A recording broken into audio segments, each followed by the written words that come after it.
Rev up your engines!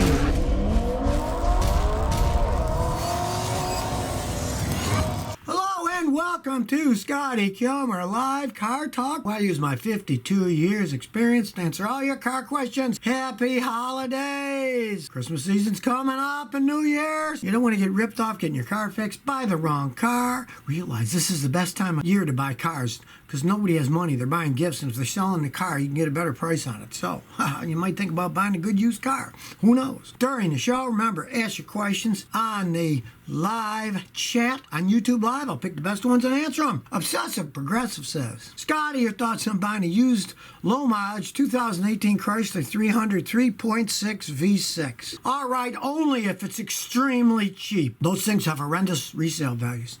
They're fast. They can go a long way. Now, that's the V6, not the V8. The V8 has a lot more power and gets worse gas mileage. Those are pretty decent for gas mileage, but it is still a Chrysler built by Fiat Chrysler, and they're not the greatest vehicles in the world. So if you can get it relatively cheap, go ahead. But it's only a 2-year-old vehicle. You're probably going to pay too much, and I'd say just skip. Unless somebody's practically giving it away, I wouldn't buy that vehicle. Especially if you're going to pay more than $10,000, $12,000 for the thing, walk away from it. They're not very well-made cars. And Mill says, Scotty, what do you think of Hyundais before the Kia merger? I have an '07 Santa Fe. Anything to look out for? Yeah, Hyundai and Kia, they each own part of each other. It's kind of a weird thing, but pretty much it's the same company. And '07 is relatively modern, even though it's 13 years old. They're decent vehicles, but not great vehicles. And since they merged, if anything, a little bit of loss of quality. That each company had problems, and now you got two companies that had some problems merging together.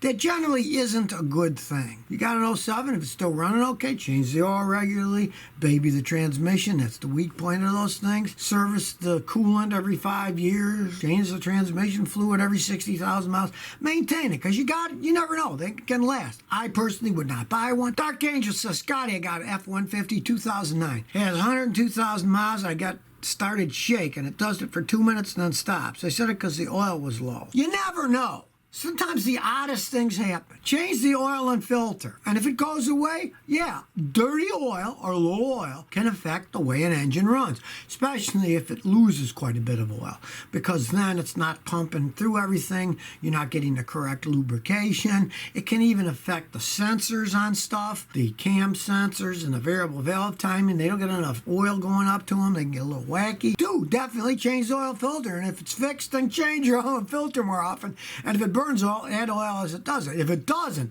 can be a zillion different things. Motor mounts, vacuum leaks, see if the MAF sensor's right, a lot of stuff. What the heck? Change the oil and filter. If it fixes it, you know that fixed it, and you know you should change your oil and filter more often. It's the cheapest thing to keep your car lasting is oil and filter change. Tyler Vogel says, my ABS and traction control lights come on when it's cold outside. Why? 30 degrees Fahrenheit. I got a Chevy. When it gets cold, electronics can get a little on the wacky side. The colder electronics get, generally, the harder it is for them to work correctly. If you really want to know what it is, when the lights are on, have a guy like me hook up a scan tool. It'll show a trouble code. And if it says like right front sensor, then either the right front brake sensor is breaking on the wheel or the wiring has got some kind of a loose connection. Here's the thing.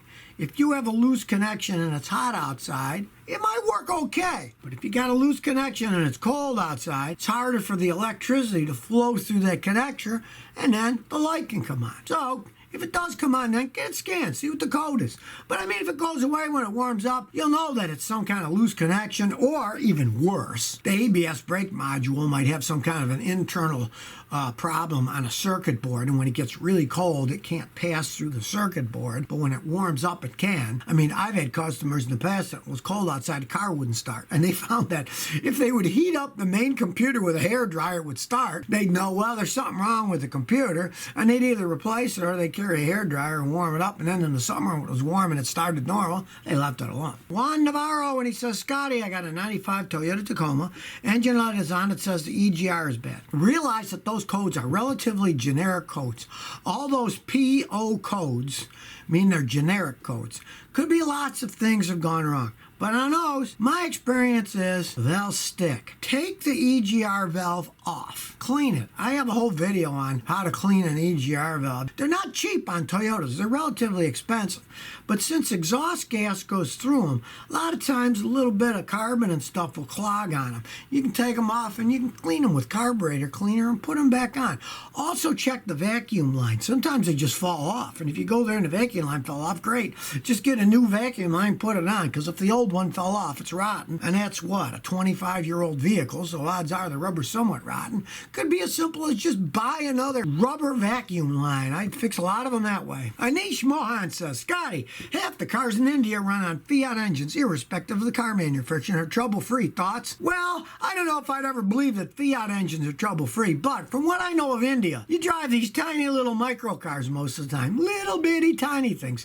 And yeah, if you got little bitty tiny things and you make little bitty tiny engines for them, it could be perfectly fine. Just like in Europe, a lot of these people love the little smart cars. If you got a little smart car and you're only driving 30, 40 miles an hour tops, yeah, it could last. But you take that same smart car, bring it to the United States and try to drive at 70 on a highway, goodbye. The thing's going to fall apart. It can't take it. And that's the same thing with the Fiat stuff. You got a small engine and you don't go fast, sure they can last longer. But when they bring those small engines to the United States, they're massive failures. The Geo Metro, that was the 3-cylinder. They were okay there. People didn't drive that fast. You took that 3-cylinder Metro, you brought it to the U.S. to put it on a Texas highway where the speed limit is 80 miles an hour driving around San Antonio to Marfa. They can't take it. So that's probably why, because you got smaller cars with smaller engines and you're not driving them as fast. Mr. Partridge says, hey, Scott, I got a 99 Toyota Camry, 2.25 SFE engine, 4-speed automatic. It takes some time for it to shift, and when it does, it shifts hard. Should I rebuild it? Oh, what the heck, if you like the car otherwise. 99, those are pretty good transmissions, those 4-speeds. I'm assuming it's got a lot of miles. If it does, hey, go ahead and get it rebuilt. It can go and go and go. And my Celica, it's got that's 4-speed automatic in it, and it's got 240,000 miles. It still shifts like a dream. If you find somebody who can rebuild them correctly, go right ahead and get it rebuilt if it's in good shape otherwise. But I mean, if it's all beat up, paint's falling off it, burns a bunch of oil or something, don't waste your money. But if it works okay otherwise, heck, I'd rebuild it. Rick Stefanowski said, what's a good, cheap van to buy to convert into a camper? Okay, good and cheap aren't two words that normally go together. There's tons of Ford vans out there, and people are always converting those things to turn them into campers. And if it's going to be a camper, I'm assuming it's a toy. So you camp with it every once in a while. So you could buy an old Ford that still ran halfway decent. Maybe it burned some oil. Maybe the tranny shift's a little bit weird. But if it's a camper, you're only going to use it every once in a while? You can get them pretty cheap because there's tons of them out there. Jose Claro says, Scotty, I drive a 2018 Toyota CHR. How often should I spray WD-40 underneath my vehicle since I'm in Philadelphia? Winter's just around the corner. Well, actually, you don't need to at all. That's a late model Toyota. Toyota has perfected the anti-corrosion stuff. My mother lives outside Buffalo. She's got a Toyota that's 15 years old. There is no rust on that vehicle, on the paint underneath. There is no rust. And it's in Buffalo. There's a lot of salt on the roads. Because when they build them now, first they built the frame and stuff, and then they go under a liquid immersion where the body is one type of electricity, like negative, and the paint is positive, and all that zinc primer that stops rust not only gets on the outside, but it goes inside the frame and coats it inside. They don't really rust anymore. You don't need to do it with a modern one like that. If you had a really old one, yeah, they rust.